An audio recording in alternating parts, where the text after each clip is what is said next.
السلام علیکم ورحمۃ اللہ وبرکاتہ۔ تو سیرت غوث الاعظم کے پارٹ 14 پر ہم آ چکے ہیں، اور خطبے شروع کرنے سے پہلے آپ سب کو میں عید کی بہت بہت مبارکباد دینا چاہتی ہوں، اور آپ سب سے معافی بھی مانگنا چاہتی ہوں کہ بڑے دن ہو گئے اور میں نے کوئی بھی ویڈیو اپلوڈ نہیں کیا، تو میں تھوڑا بزی تھی۔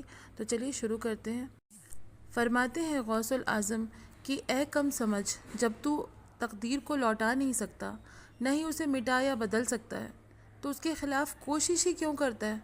جب تجھ کو وہیں پہنچنا ہے جو وہ چاہتا ہے، تو تجھ کو چاہیے کہ خود کوئی چیز چاہے ہی نہیں، اور جب تو جانتا ہے کہ وہ چیز نہیں ہو سکتی جو وہ نہ چاہے، یعنی جو اللہ نہ چاہے وہ چیز نہیں ہو سکتی، تو تجھ کو چاہیے کہ ایسی چیز حاصل کرنے میں پڑے ہی نہیں۔ اور آگے فرمایا غوث الاعظم نے کہ اے جاہل، سب کچھ اپنے رب کو سونپ دے اور اسی کی طرف لوٹ، توبہ سے اس کی رحمت کا دامن تھام لے۔ اگر ایسا تو نے کیا تو دنیا کی ہر چیزوں کا توڑنا تیرے لیے آسان ہو جائے گا، یہاں تک کہ اگر کوئی بچھو ڈنک مارے یا کوئی سانپ ڈس لے تو اس تکلیف کی شکایت بھی زبان پر نہ لائے گا۔ تیرا حال فرعون کی بیوی آسیہ رضی اللہ تعالی عنہ کی طرح ہو جائے گا کہ فرعون جو کہ مصر کا بادشاہ ہوا کرتا تھا، اس کو معلوم ہو گیا کہ ان کی بیوی جو ہے حضرت آسیہ رضی اللہ تعالی عنہ حق تعالی پر ایمان لے آئی ہیں، تو ان کے ہاتھ پیر میں میخے یعنی کیل کانٹے جو ہوتے ہیں نا، وہ ٹھوک دینے کا حکم دے دیا اور کوڑوں سے ان کو پٹوایا۔ حضرت آسیہ رضی اللہ تعالی عنہ نے ایسی حالت میں سر آسمان کی طرف اٹھایا اور دیکھا کہ جنت کے دروازے کھلے ہوئے ہیں اور فرشتے اس میں ایک محل بنانے میں لگے ہوئے ہیں۔ اتنے میں ان کے پاس ملک الموت آئے، یعنی جان نکالنے والا جو فرشتہ ہے ان کا نام ملک الموت ہے۔ جب وہ آئے اور انہوں نے کہا کہ اے آسیہ، وہ محل جو ہے نا وہ تمہارے لیے بن رہا ہے اور میں تمہاری روح نکالنے کے لیے آیا ہوں۔ وہ مارے خوشی کے ہنسنے لگیں اور فرعونی سزا کی ساری تکلیف رنج و غم بھول گئیں، اور اللہ تعالیٰ سے دعا کرنے لگیں کہ اے میرے پروردگار، میرے لیے جنت میں ایک محل بنا۔ اسی طرح فرماتے ہیں غوث الاعظم کہ بالکل اس طرح تو بھی بن جائے گا، کیونکہ جو کچھ جنت میں نعمتیں ہیں وہ تیرے دل اور یقین کی نگاہوں سے دکھائی دیں گی، تو دنیا کی مصیبتوں پر صبر کرنے والا بن جائے گا، اس کی موافقت کرے گا، اس کی تدبیر کے ساتھ اپنی تدبیر کو شامل نہ کرے گا، نہ ہی اس کے حکم کے ساتھ اپنے حکم کو ملائے گا۔ اسی طرح غوث الاعظم فرماتے ہیں نفس کو سرک نہ بناؤ۔ تو کیسے نہ بنائے؟ تو اپنے نفس کو پیٹ بھر کھانا جو ہے وہ اسی وقت دو جب تم کو یقین ہو جائے کہ اس کا پیٹ بھرنے کے بعد یہ سرکش نہیں بنے گا اور تمہارا کام بھی پورا پورا کرے گا۔ حضرت امام سفیان ثوری رحمۃ اللہ علیہ عبادت بھی بہت کرتے تھے اور کھاتے بھی بہت تھے۔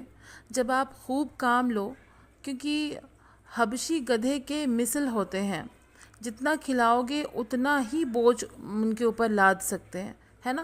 تو اس کے بعد عبادت میں وہ لگ جاتے تھے، تو خوب عبادت کرتے اور پورا حق ادا کر دیتے تھے اس کھانے کا جتنا وہ کھاتے تھے۔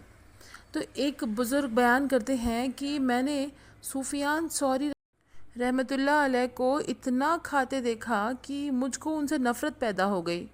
اس کے بعد ہی عبادت اور دعاؤں میں اتنا لگا ہوا دیکھا کہ ان پر ترس آ گیا۔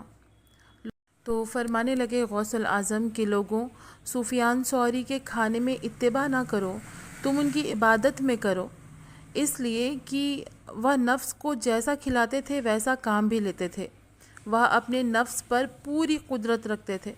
تیرا نفس تو سرکش اور باغی ہو جائے گا، تم اپنے ایمان اور یقین کو خوب طاقتور بناؤ کہ خدا کے خاص بندوں میں سے ہو جاؤ گے۔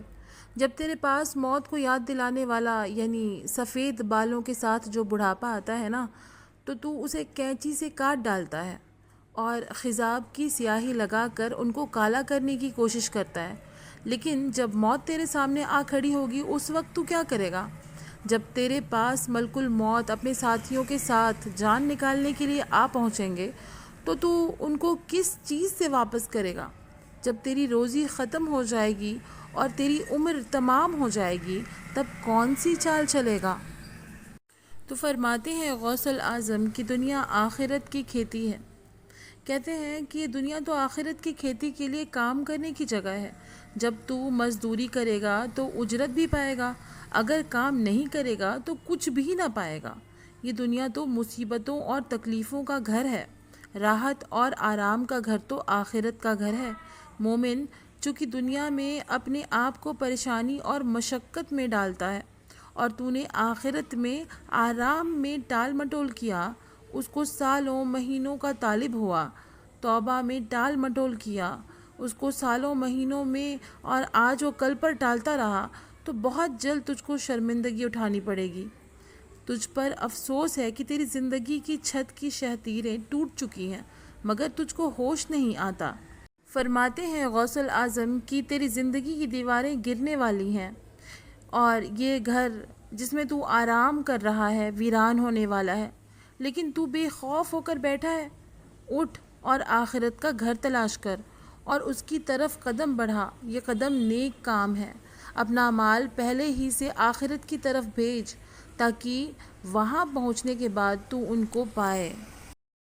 آپ سب سے گزارش ہے کہ پیچھے جو بیک گراؤنڈ نوائز آ رہا ہے پلیز اس کے لیے مجھے معاف کریں، اور میرے ویڈیوز اچھے لگتے ہوں تو پلیز میرے چینل کو لائک کریں، سبسکرائب کریں، کامنٹ کرنا بالکل بھی نہ بھولیں۔ مجھے آپ سب کے لائکس کی اور آپ سب کے دعاؤں کی بہت ضرورت ہے۔ السلام علیکم۔